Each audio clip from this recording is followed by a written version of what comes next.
Welcome back to the Deadology podcast from Pencil Hill Studio in New Paltz, New York. I'm your host, Howard Weiner. This is Season 2, Episode 32 of the podcast. And today is September 10th, 2024, which is the 50th anniversary of the Grateful Dead's scintillating performance in Alexandra Palace, London, England. 1974 was quite a year, and this is one of the distinctive shows and performances from that year. Joining me to discuss every song, every jam from that night is Mr. Doug Schmell. He's back on the podcast. I believe this is like his 6th appearance. It's definitely a monthly thing. So let's go right to that Zoom call because I think we pretty much cover everything there is. So no need for me to banter on with an intro here. Let's go to that Zoom call with Doug. All right, ladies and gentlemen, joining us once again on the podcast, a true blue Jerry Garcia enthusiast, a man with impeccable musical taste, Mr. Doug Schmell. Doug, welcome back to the podcast. Hey, thanks, Howie. It's great to be here. What's up, everybody? Hey, awesome. Definitely awesome to be here. And this week we got a special show, the 50th anniversary, Alexandria Palace, London, England. It's the not really a heralded Europe tour, the 1974 tour, but wow, these Alexandria Palace shows are amazing. We're going to take a look at the middle show, September 10th, and this one's a gem. Doug, you want to give us a little overview of what we're about to discuss? What you heard listening to this again? Yeah, Howie, I think I texted you. You know, there's really not too many words to describe this show. It's easily, in my estimation, the most underrated Grateful Dead concert ever. And it's easily the most underrated of 1974. And I could go on and say it's probably the most underrated concert they've ever done. It just doesn't seem to get the love, maybe because people don't have the entire show.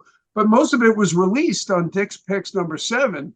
So, 20 odd years ago. So, people know about this Grandest Morning Dew and the other unbelievable peaks of the show. It just blows my mind. It doesn't get the love that some of the other shows of this tour and this year get, Yeah, maybe because it was combined with the other shows a little bit on the Dick's Picks 7.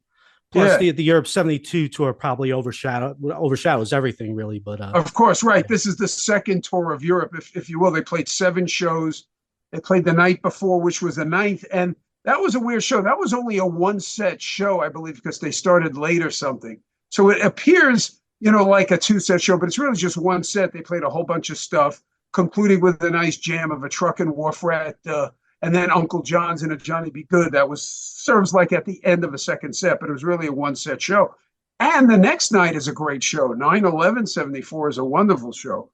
And there's some other good shows from this tour, like Dijon, France gets a lot of love. Yeah, I like that. Yeah, a lot of people think that's the best show of this tour, but you and I know better. They'd be wrong. And we're about to tell you why. But, amazingly, before this tour, there were no shows since the last show we discussed, which was Roosevelt Stadium. It took a brief little hiatus, and the last show, it's just amazing how hot these guys were. So I wanted to say, I'm guilty of underrating 1974. As you know, I'm a 72 guy. It's my favorite year. 73 is my second favorite year. And 74 was right there with 73. And 77's up there. But I got to admit, following a lot of these shows now, because it's a 50-year anniversary, I am taking 74 and running with it. This year is incredible. There are so many amazing shows. It's blowing my mind listening to them now in full. Part of, to be on the show with you and also for my own edification. Some of these shows I didn't know as well as I should, and they're blowing me away. Yeah, some 74 elitists are probably sneering at us right now, and rightfully so, because I'm loving 74 more than ever since we've been talking about these shows, man. Oh, absolutely. When you look at the set list, the set lists don't even seem to do justice to how good the shows are. It's, Of course. And before we get started on this show, I have one confession. I don't think I have ever listened to this show start to finish. It occurred to me, I've listened to the Dick's Picks 7. I assumed it's one of the greatest shows. The Morning Dew is on one of my all-time great playlists, so I hear the Morning Dew a lot. But I never, before this podcast, listen to it start to finish. Wow. Yeah, yeah. I think I had told you I listened to this probably 2.5 years ago or something. I was driving back from Bradenton, Florida. It's a good 3 hours. So I heard the whole show and it blew me away. But I forgot. I know about the Not Fade Away. I knew about the Morning Dew. I forgot how great this Dark Star is.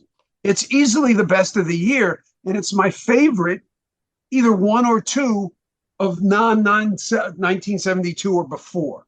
And 1972 to me is the best year for Dark Stars, and this could be the best one they ever did post 1972. It's incredible. Yeah, I think it's definitely the best one from 74.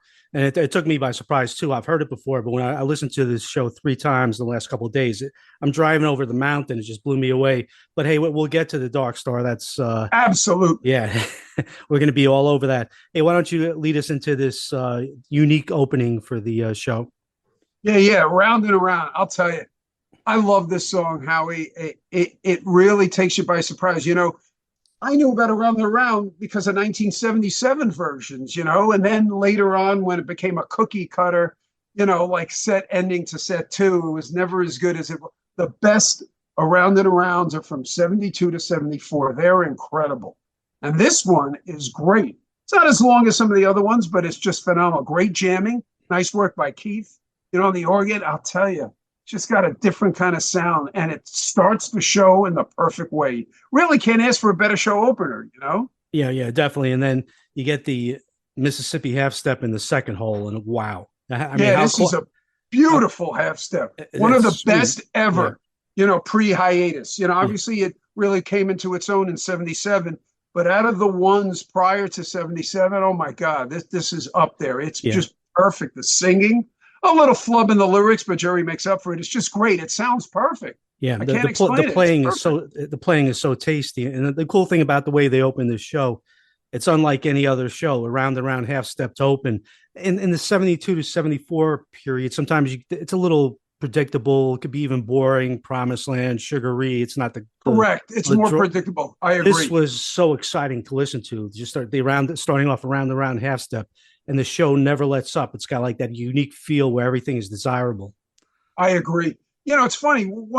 This has got to be one of the top, to me, 3 or 5 best Around and Arounds. But just for people out there may not know, check out 11/1972. I think that's the Hofheinz Pavilion in Houston. Oh my God, that's got an Around and Around in the second set. Yeah. Howie, I know you're a big proponent of that show with the Sugar Magnolia. There's and the Going Down the Road. Yeah, that Around and Around is truly unbelievable. This is up there though. And then that half step it's amazing in the 2-hole. It's incredible. It's like Derek Jeter hitting second. The lineup of this show is truly unbelievable. Beat It On Down the Line is nice. To me, the best versions are from 72 because they had 2 solo. Jerry would go 2 rounds with the solo. Yeah. This one usually has the ones from 73 and then 74 usually have 1 round by Jerry and then some piano by Keith, but it sounds great. And you could tell they're bopping, they're in a great mood.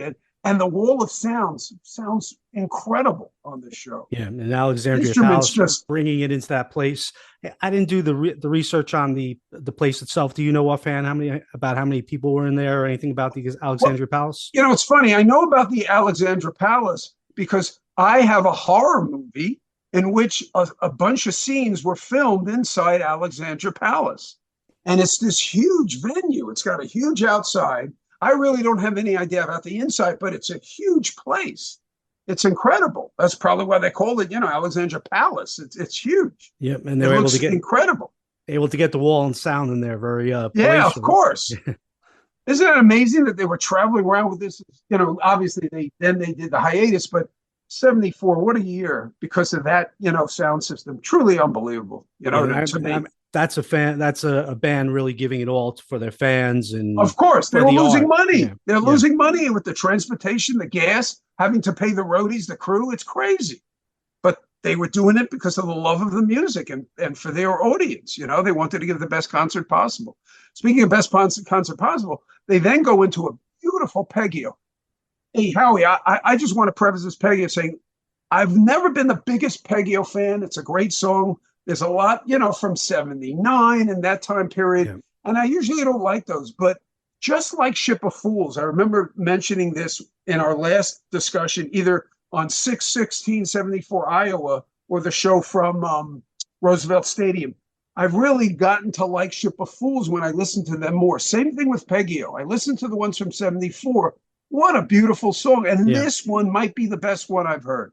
It's beautiful. Jerry's voice, it's incredible. The heartfelt singing, a nice solo. It's a perfect Peggy-O. Yeah, I love the feel of this one.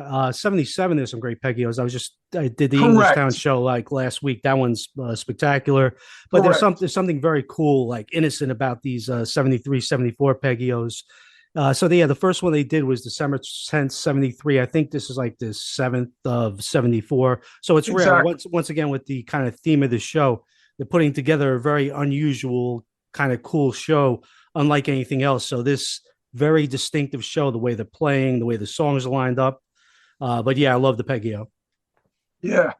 And, it's funny. A lot of set lists have Tennessee Jet, but they did not do a Tennessee Jet in this show. They did, though, do a Black-Throated Wind, and it's one of the best ones ever. It is phenomenal.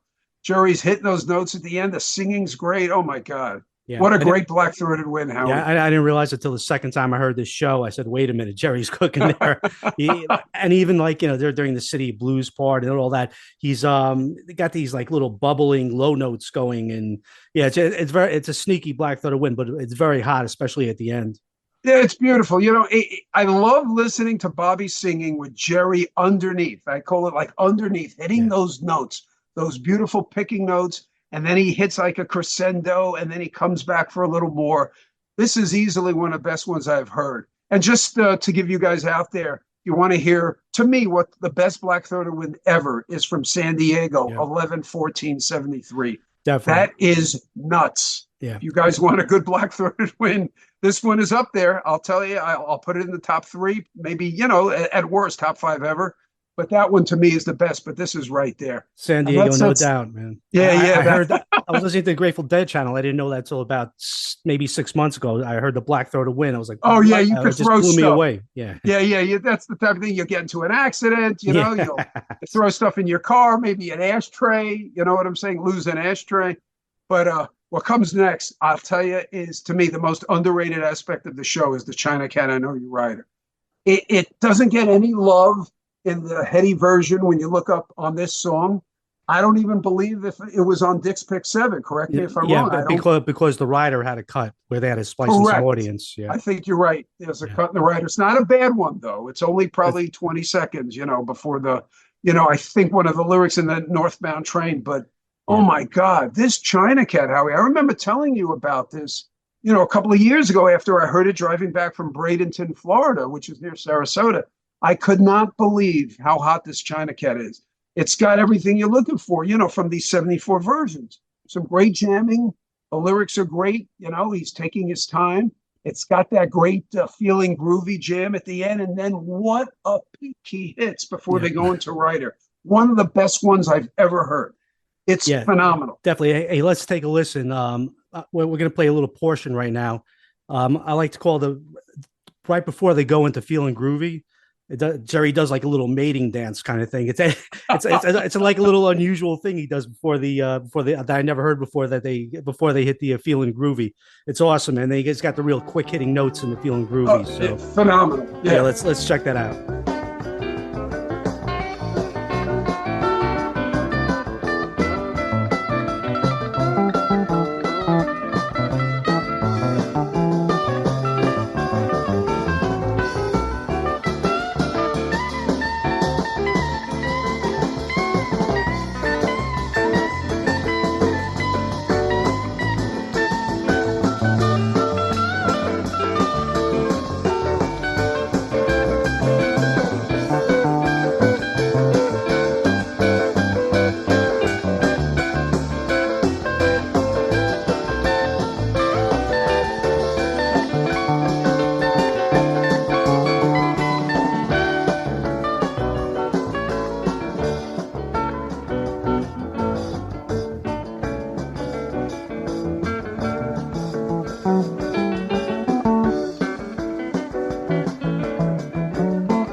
Right. And hey, man, feeling groovy.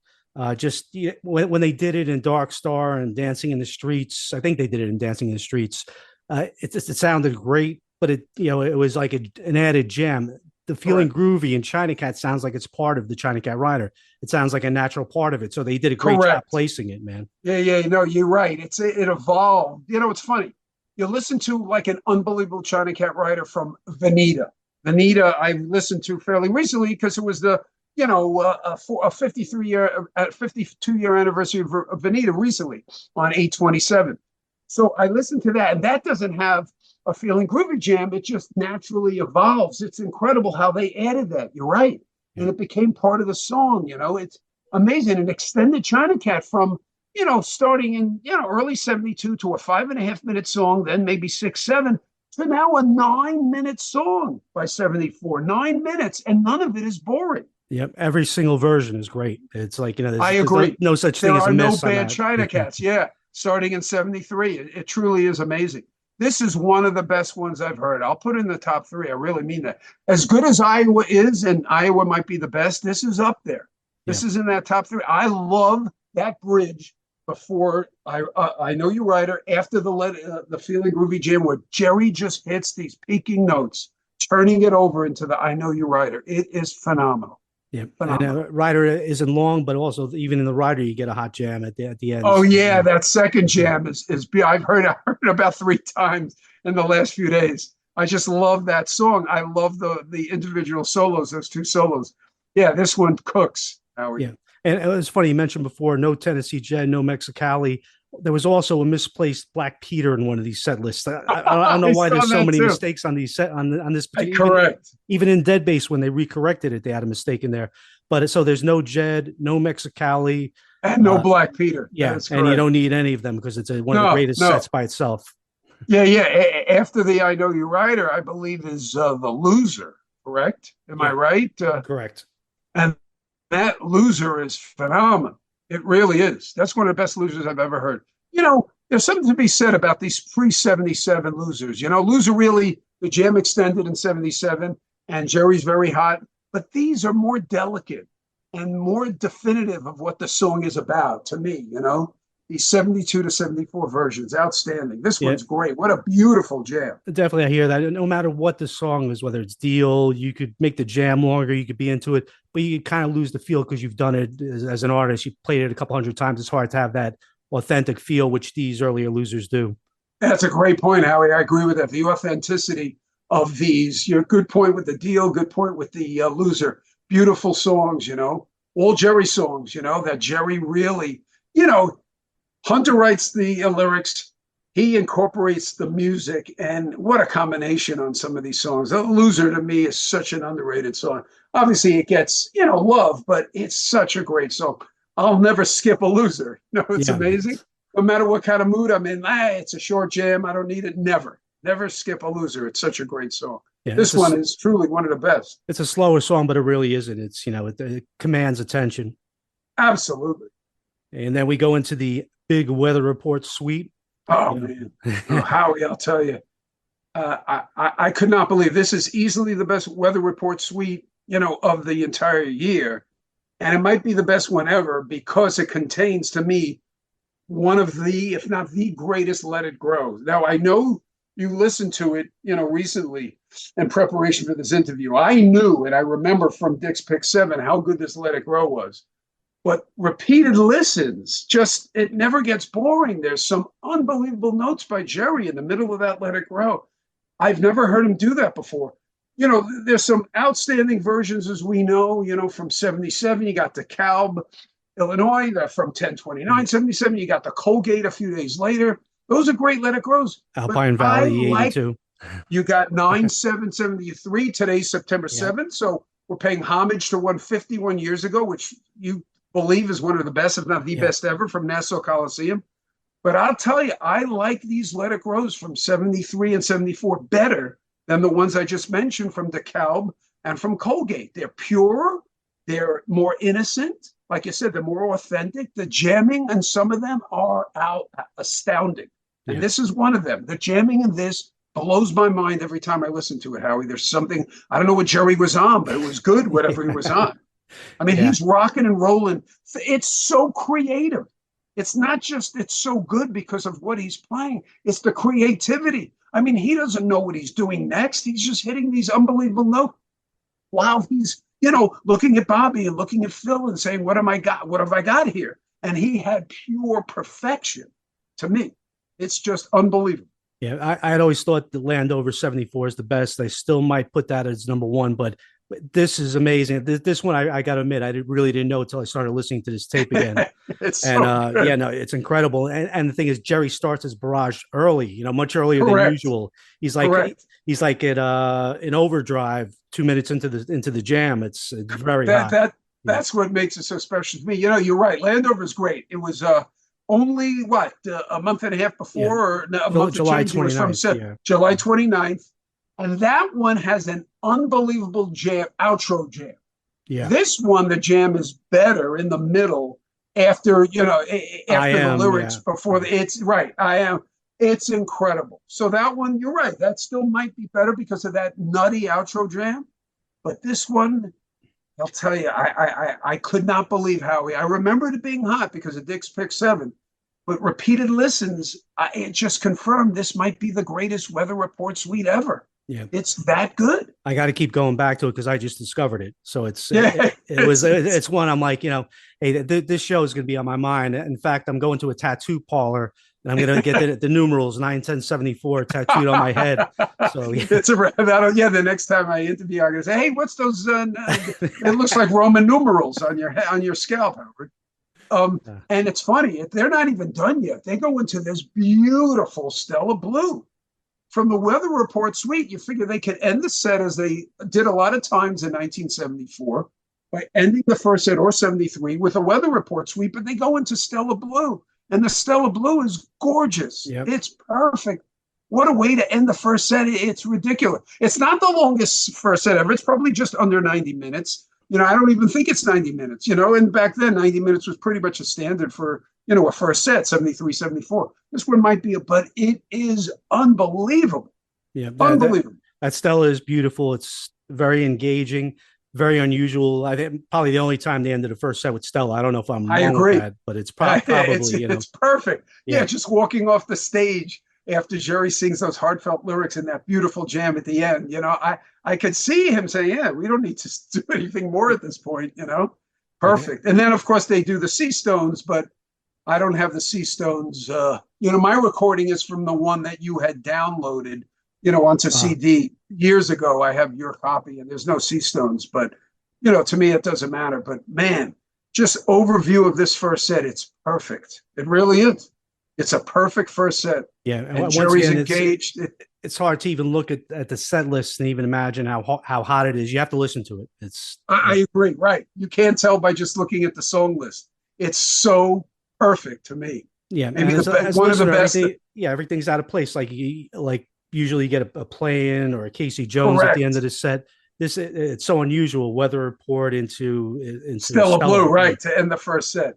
Correct. A Peggio, in the fourth spot, an early beat it on down the line. It's amazing. Right. Half step in the second hole. Yeah.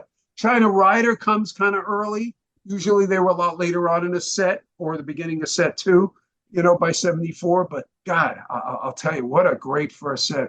I couldn't believe how hot it was when I listened to it again. So just like you, I've listened to the show numerous times since I started listening to it earlier this week. And it's just such easy listening. It really is. It's something I'm going to keep listening to over the next few days for sure. I'm going to keep going back to it. It's oh yeah, you won't be disappointed.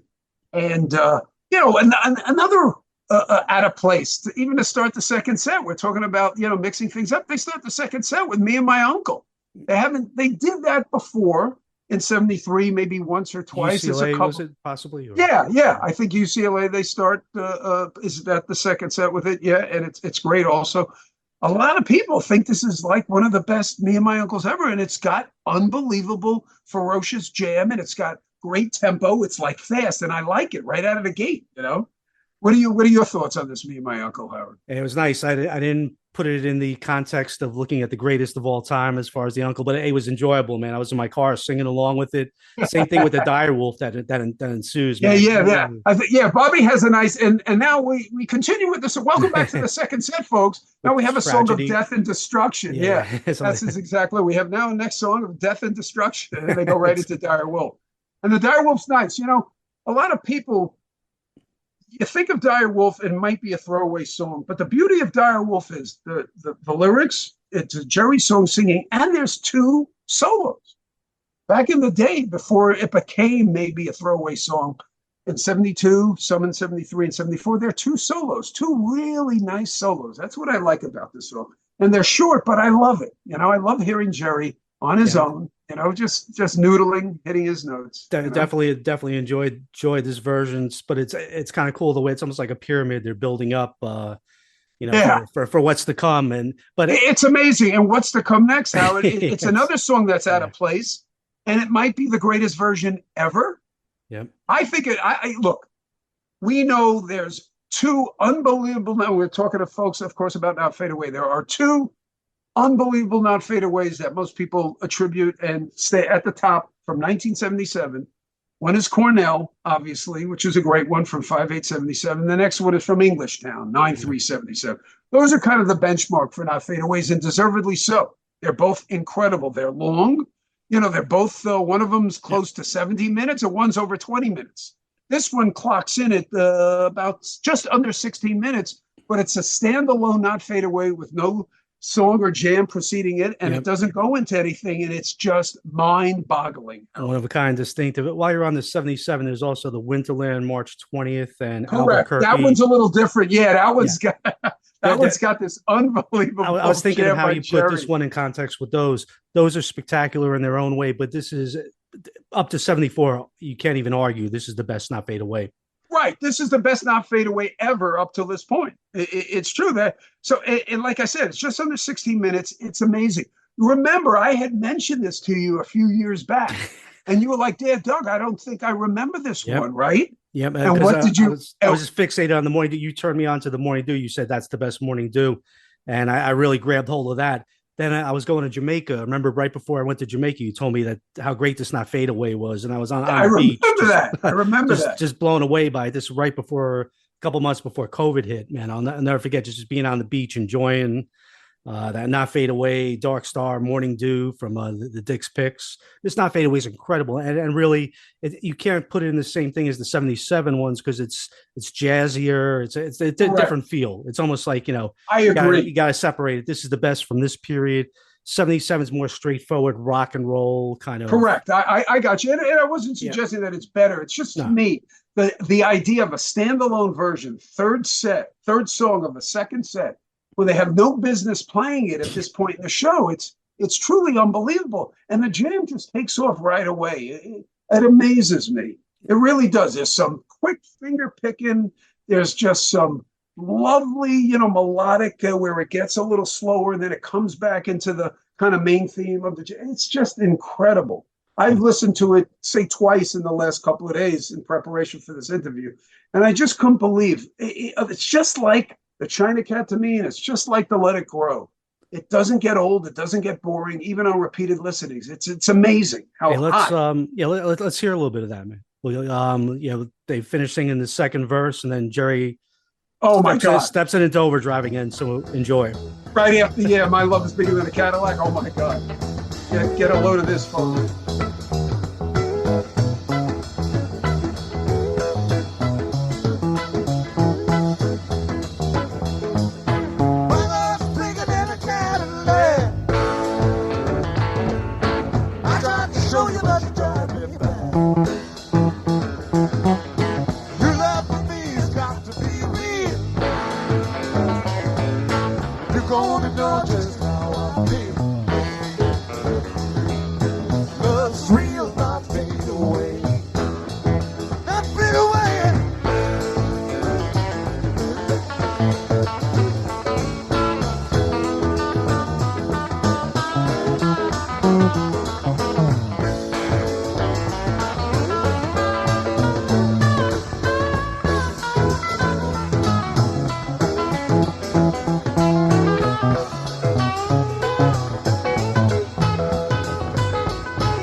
So it's about 10 minutes straight of jamming like that. Just incredible. Goes in different directions. I think like all these 74 shows have these massive jams, which great improvisational jams. And within this Not Fade Away was one of the great jams of this show, which, it was in the Not Fade Away framework, but it was a total improvisation creation like they did at some of the other shows, like the post-trucking jams and stuff. It was just a brilliance within Not Fade Away. Howie, that is such a great point, and I agree with you. And that's why now I'm starting to really, not like bang myself in the head of saying you're an idiot for really underrating 74, but I got to admit, I probably did underrate 74 a lot because 72 and 73 were my go-to years, and now 74, I'm finding so many of these shows, and it's the jams within these shows that really take them and separate them from the rest of the pack from other years. It's incredible. Every show in 74 has that magical jam moment, be it 5/19/74 in Portland with that great trucking into the outro jam, which is incredible, or that unbelievable trucking and Nobody's Fault from Iowa. It's incredible. You think of any 74 show and there's a jam that's so different than any other show. It's incredible. Jazzy, with great straightforward picking by Jerry. The singing's great. Obviously, you got the wall of sound, so it sounds perfect. But you're right. That's what separates 74. These incredible jams within each show. Amazing. And before we move on with the show, since we're on the 74 topic, I just want to, for your monthly appearance next week, I think October 19th, 74 would be a pretty good show to do. Oh, my God. Howie, that show, this one, we discussed 6/16/74. Then, of course, Roosevelt Stadium, 8/6. To me, this might be now, in my estimation, 9/10/74 might be the best of the year. But its strongest competition might just be that Winterland show. That 10/19/74 show is incredible. I haven't heard it in a while. So to in preparation, I cannot wait to listen to it again. It is incredible. That's all I know. I'm so psyched to listen to it. And here's part 2 of that. We're going to also, at the 50th anniversary of that, we're also going to do the 40th anniversary of Syracuse. We'll briefly, we won't spend as much time on that, but the great Jack Straw show, 10/20. Oh my God. It's funny. Another great show. What about 10/19/73, Oklahoma City? My God. There are so many great shows. We'll come back. We'll come back to that one. The Fox Theater 72. Right. 10/19 has some 10/19/72. Yep. Is that show from St. Louis from the Fox? It's incredible. And that's also that's also the Barcelona 81, correct, which I love. From 1981. So that that might be. And Keith's first show, 71, 10/19. Oh, and that's an underrated show, Howard, from Minneapolis. That show is great. I've listened to it recently. It's phenomenal. No doubt. But getting back to 74, I'll tell you, I'm on a 74 kick right now. I really am. And I got to give you credit for that, Howie, because you're making me listen to these shows in preparation for these interviews, and these shows are just phenomenal. Yeah, I'm quite I'm a taskmaster. So, hey, so you're gonna, in addition to the 74, just check out the Syracuse show. You were there, I weren't there, but hey, as usual, time's kind of ticking down here. I think we got about 8 minutes left, and we're gonna need some time. Yeah, we got enough time. We got a Ramble on Rose to discuss. It's a beauty, short, but it's got that nice bouncy feel to it. I like those 74 Ramble on Roses. Not that many of them. That was a song for, in 72 and 73, really, where they played it. Yeah. Yeah. Now in 74, it's a rare song, but it's beautiful. And then you got the Big River. And I'll tell you, I love big rivers from this time period. Yeah. As you guys know, I've mentioned this pretty much at every 74 show we've now discussed. It's incredible. This one also is great. It may not be the best one ever or in top 5, but it's great. Great jam by Jerry. The singing's great. Nice romping, stomping, man. It's not as long as some of the others, but it's super hot, Yeah, nice linear. I think you get 4 rounds in the jam. At the end, it's beautiful. Some of these big rivers to me are the best ones they've ever done. These 74, and that sets the stage for what might be, the greatest. 43 minutes in Grateful Dead history. It's up there. Greatest 3-song segment ever. Definitely. I'm telling you, this is up there. I love. The Dark Star, Sugar Magnolia, Caution from April 8th, 1972. You know how much I love the truckin' other one, Comes a Time, Sugar Magnolia from Frankfurt, Germany, 4/26/72. There are so many segments like that from 72 that I love. You got the one from Paris, 5/3/72, with the other one, the Bobby McGee. Oh, my God, Into the Warfare. To me, incredible. This, though, blew me away because I listened to it twice. The Dark Star, I forgot how good it was. The Morning Dew, I did know. But this Dark Star is incredible. I tell you folks out there, listen to this Dark Star. It's 31 minutes and change. They don't even get to the first verse until 22 and a half minutes. And those 22 and a half minutes, they go in all these different directions, but it's all jamming. There's no real dissonance or boring moments. It's all jamming. It's incredible. Yeah, definitely no spacey. It's all kind of focused. And I think Billy played a big part in that. He's like, putting a charge into it, place.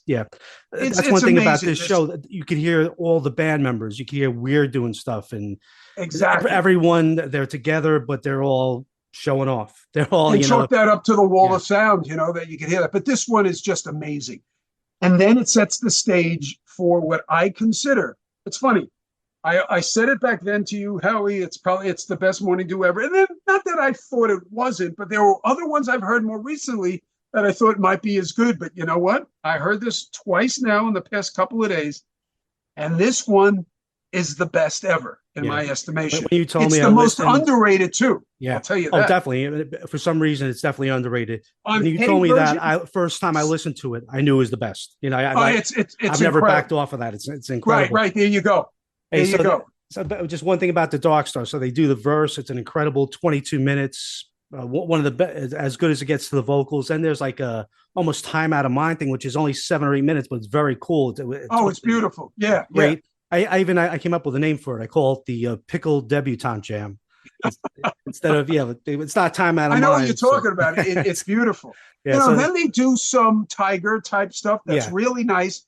And then at the end, it gets really complacent and soft at about the 30-minute mark. And there's still a good minute and a half, 2 minutes left. And they just wind their way down perfectly into the Morning Dew. It's incredible. Yeah, it's like they're sprinkling pixie dust. And just when the dew comes, man, it's perfect, man. It's beautiful. Oh, my God. Speaking of this dew, the lyrics are great, Howie. There's no flubs.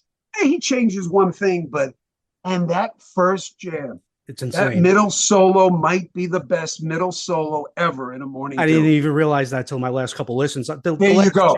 You knew about the outro jam, right? But this middle jam, Howie, what'd you think? Oh, it's freaking hot, man. That just was the cherry on top. This is the best Morning Dew ever. There you go. The singing is beautiful. It's heartfelt.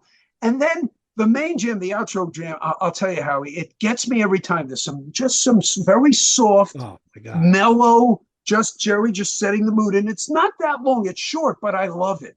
Yeah. And then all of a sudden, this is where, like Kramer would say from Seinfeld, let's get nuts, something like that, where Jerry just gets silly. Yeah. He starts hitting those notes that we know and love from the Morning Dew.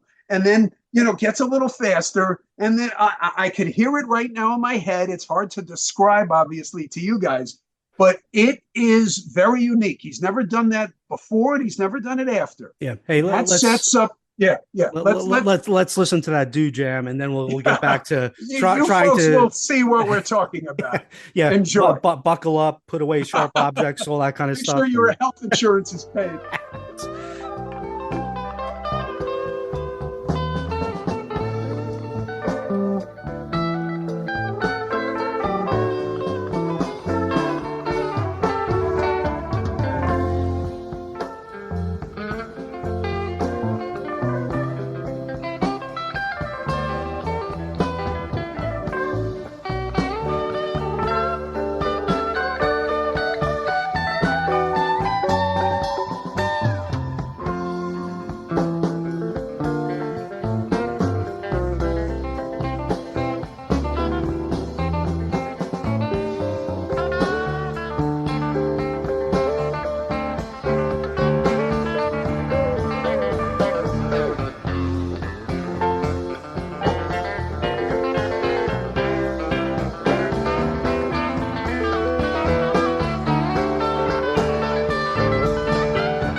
Wow, man, that just changes my body chemistry when I hear that. It's the freaking best, crazy.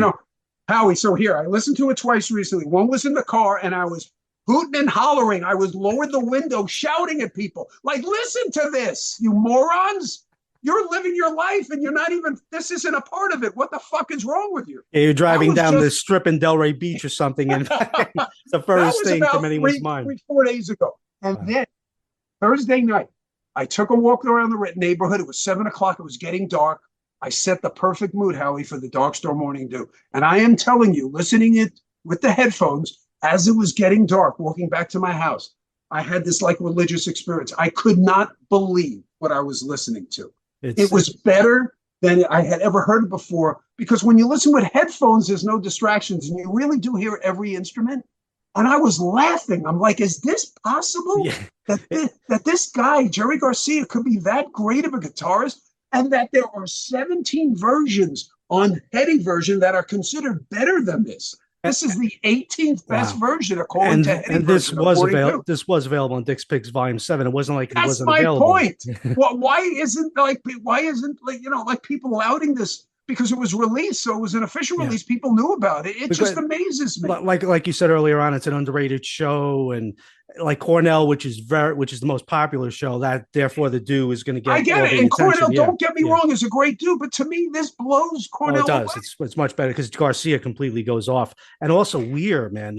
Yeah. He's strumming like Garcia, and Garcia's like, agree. Okay, it's the best Jerry Bobby, duel, if you will, or in sync that I've ever heard. Because Weir's going off, and Jerry's like, and Phil's hitting his bombs, but that crescendo that that I'm talking about is that we just heard is just beyond belief. To me, it's the best. It's like Weir plays the best thing he's ever played, and then Garcia has to just see like, okay, this is really how you do it. It's like it's true. It's the most amazing conversation, and even the final swipe from Keith is an amazing. Oh, it's beautiful. Yeah. Correct. I remember when I heard it with the headphones the other night. I heard that, I was like, wow, this is one for the ages. You know what amazes me? Look, I can't disparage what other people say. It's all a matter of taste and opinion. But there's a great Morning Dew, and a lot of people love it, from 10/18/74. It comes out of a Dark Store. Hey, Doug, thanks for joining us on the podcast again this week. As usual, the Zoom call ran out of time, about one song shy of us getting through the whole performance. One of these days we're going to get it down pat, man. We're going to get the entire show, and it's going to end right at that time the Zoom call is over. But hey, good stuff, man. The Alexandra Palace, you could talk about a show like this all day. So Doug's point, as the call ended, he was mentioning October 1874, Winterland, awesome Morning Dew. And one of the reasons why it's obviously it stands on its own as a great Morning Dew, but one of the reasons it's up there in the rankings of people who voted on this is it's the Morning Dew from the Grateful Dead movie, common denominator factor there. So any show that's like that, like Europe 72, that Morning Dew from the Lyceum, but that one, wow, that one's one of the all-time greats, no doubt. But any of these performances where heavy circulation or officially released, they have a much better chance of faring well. Where the Alexandra Palace, nobody really had that Morning Dew until Dick's Picks Volume 7. And even there, it wasn't the entire show. So undoubtedly a great Morning Dew. I think me and Doug are on the same page. That's the best one ever, Alexandra Palace. And after they finished that, we got two songs left. We got the set ender and the encore. Now they finish Morning Dew, and usually they will go into another song after Dew, especially if it's Sugar Mag. Usually they hop right into it. But after that performance, they had to take a collective deep breath. Everybody's head had to stop spinning in the audience, in the band. That was just like a insane Morning Dew. So they took a minute, and then they broke into the Sugar Mag.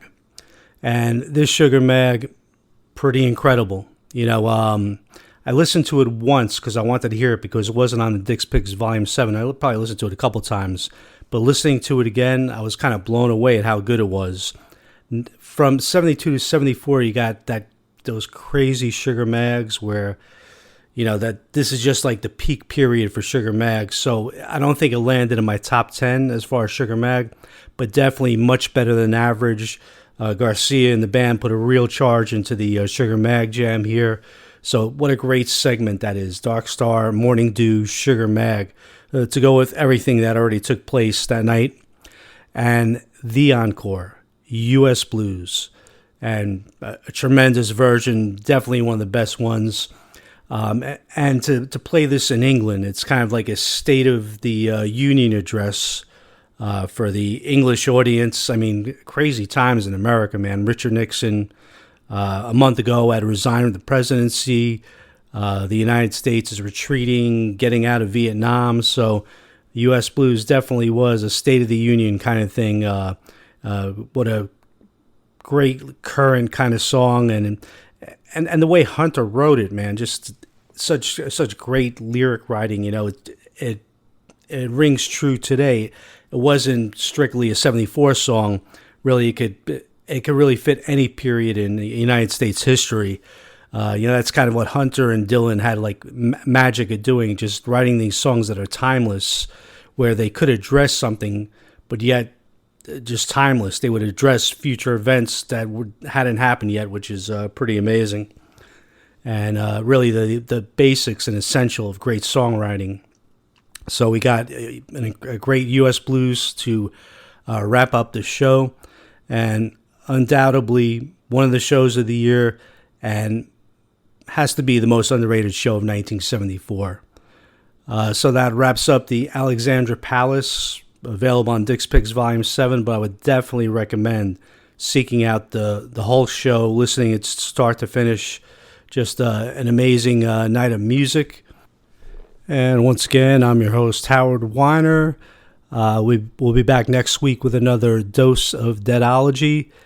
And to close out this show, instead of doing the usual outro theme I have for the show, the topic here, me and Doug were discussing great morning dews, and we were at one in Providence on April 26, 1984. He doesn't even remember this one as being as great as it is, but I think it's pretty close jam-wise and intensity to the one from London. I had the lucky, man. I seen a lot of great morning dews. I seen that one from Madison Square Garden, September 18, 1987, the most exciting thing I ever saw. A better morning dew than the one from Providence on April 26, 84, but just the jam from the Providence one, unbelievable. Better than Saratoga 83, which awesome morning dew. Saw a cool one at the Giants Stadium, July 10th, 1989. I seen a bunch of good morning dews, man, but this Providence one, insane. I think you're really going to enjoy that. So that'll be the outro. But even like the Madison Square Garden, I would say it's a better overall performance.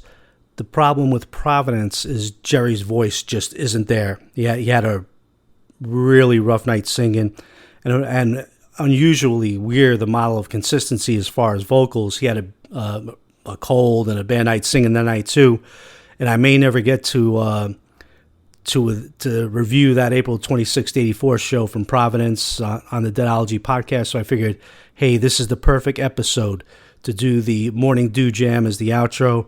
So I think you're really going to dig this. April 26th, 1984, the best Morning Dew Jam that I ever saw.